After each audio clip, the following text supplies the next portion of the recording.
science. It's such a double-edged sword, isn't it? Absolutely. I mean, on one hand, it gives us these incredible tools, ways to heal, understand the universe. Propels forward, yeah. But then there's the other side. When that power gets, mishandled or twisted by politics or just ambition. That's when you see some truly devastating outcomes. It's that potential for harm that makes it so, well, frankly, unsettling sometimes. Right. That drive to know more, push boundaries. Which is inherently human, of course. Of course. But it can lead down some really dark paths. Unforeseen consequences, regrettable actions, exactly. And that's what we're diving into today, some really stark examples of that. We've looked into 10 specific cases where science really crossed the line into dangerous territory. Yeah, our source is an article from today. It's called 10 Most Dangerous Science Experiments Ever Conducted. It's quite a list, a sobering reminder, really, of the power we're talking about and how badly things can go if it's not, handled carefully. Exactly. And the article, by focusing on these 10 specific cases, it gives a pretty concentrated look at moments where maybe the pursuit of science or maybe other motives dressed up as science Right. had really significant negative impacts. It definitely makes you think about responsibility. Absolutely. And for you, our listener, if you want to get a good grasp of this without drowning in detail, that's our goal here. We're going to pull out the key takeaways, the most thought-provoking bits from these events. Sounds good. Okay, so let's start with one that feels like it's straight out of a spy movie. Project MKUltra. Ah, yes. MKUltra, running from the 50s into the mid-60s. What's really shocking there is the complete lack of regard for the people involved, their well-being, their consent. Just disregard it. Pretty much. Yeah. The CIA was obsessed with, understanding and controlling the mind, and they subjected often people who had no idea what was happening, to some deeply disturbing stuff. Stuff like, the list is grim. Massive doses of LSD. That hallucinogen. Yep. And sensory deprivation for long periods, sleep deprivation. There are even reports of sexual abuse, hypnosis, psychological torture. It's hard to wrap your head around it. Well, you have to remember the context. Cold War.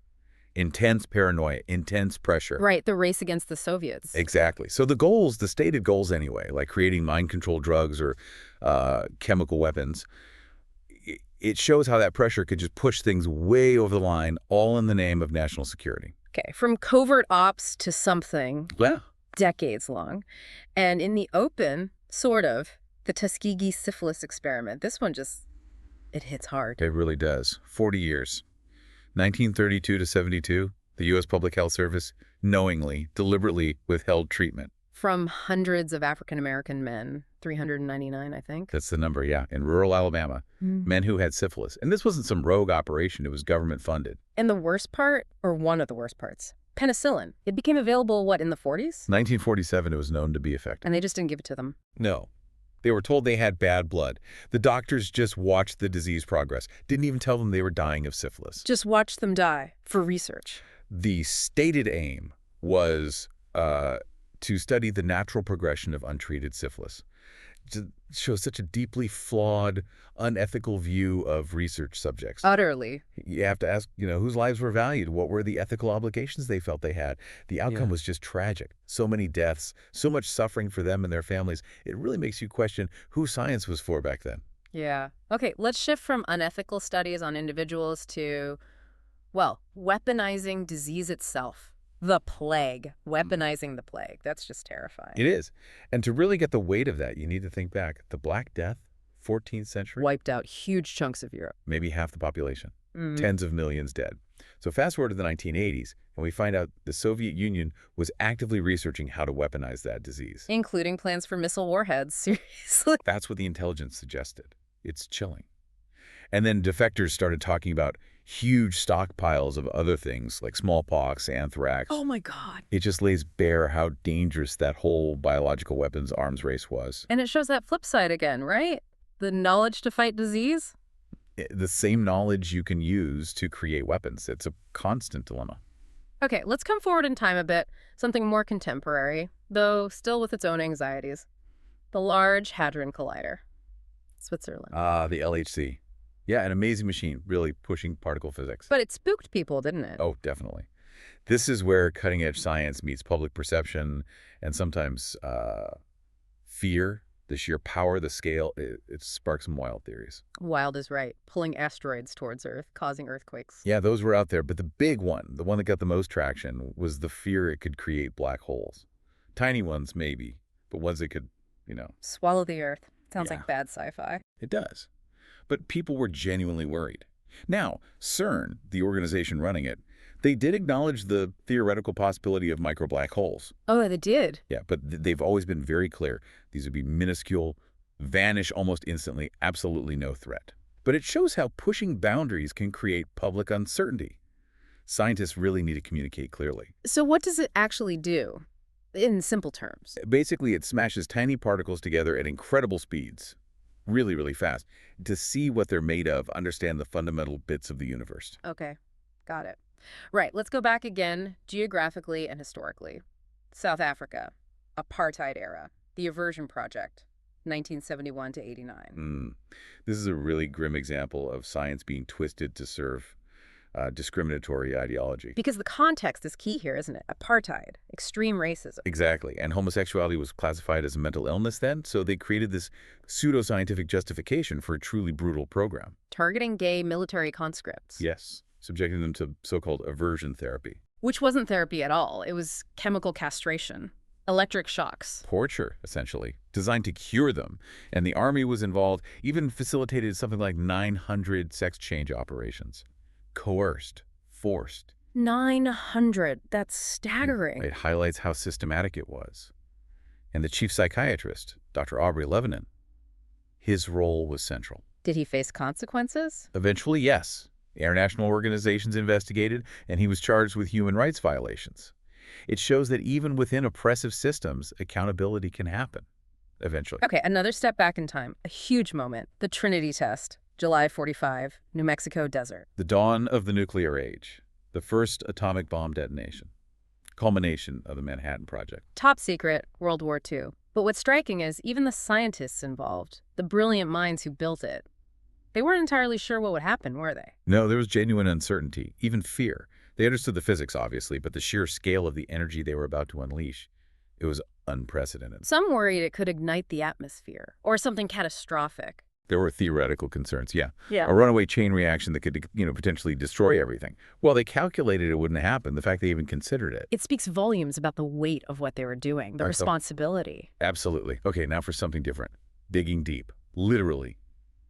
The Kola super deep borehole. Right, the Soviet experiment, 70s to the 90s up in the Kola Peninsula in Russia. Driven by this desire to just drill deeper into the Earth's crust than anyone ever had before. And they got incredibly deep, right? 12 kilometers. 12 kilometers, yeah. Mm. By 1994.